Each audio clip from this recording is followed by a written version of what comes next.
लोग अपना दुख गा गा कर सुनाते हैं। अगर उनके बच्चों को कुछ हुआ, वो भी गा गा के सुनाते हैं कि मेरे बच्चे को तकलीफ हुआ, बुखार हुआ, सर्दी हुआ, खांसी हुआ। लेकिन एक बहू, ऐसे तो वो बीमार पड़ती है, फिर भी उसको सारा सब उसको देखना ही पड़ता है।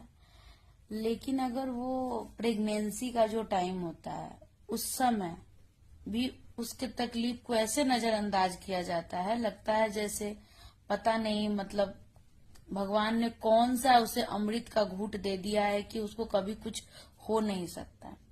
और फिर एक औरत ये समय तो कभी भूलती नहीं है अपने प्रेगनेंसी का, लेकिन वही लोग बुढ़ापे में उम्मीद करते हैं कि अगर मुझे थोड़ा सा भी तकलीफ हो तो मेरी बहू दौड़ के मेरे पास है। ये कैसे हो सकता है? आप तो अपने बच्चों की तकलीफ में दुखी हुई थी ना, बहू की तकलीफ में तो नहीं। तो फिर आप कैसे उम्मीद कर सकते हो? लेकिन फिर भी वो बहू आपको वो करके दे रही है, क्योंकि वो उसके माँ बाप का संस्कार है, इसलिए करके दे रही है। आप जितना अपने बच्चे के लिए करते हैं, उसका 1% भी आपका बच्चा नहीं सेवा करता है। अगर सेवा कोई करता है तो आपकी बहू ही करती है। लेकिन फिर भी आप लोग एक समय में अपनी बहू का कद्र नहीं करते हैं, और कद्र नहीं करते हैं, और जानते हुए कि ये तकलीफ में है, फिर भी वो रसोई में खाना बना रही है, किसी को कोई मतलब नहीं है।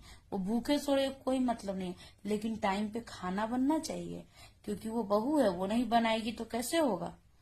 तो आप लोग एक समय में अपनी बहू को अपना बनाते नहीं हो, और दूसरे समय बैठ के रोते हो कि मेरी बहू ने मेरा सेवा नहीं किया। कुछ न कुछ कमी तो आप में जरूर रही होगी, जो आपके बेटे बहू ने ऐसा किया।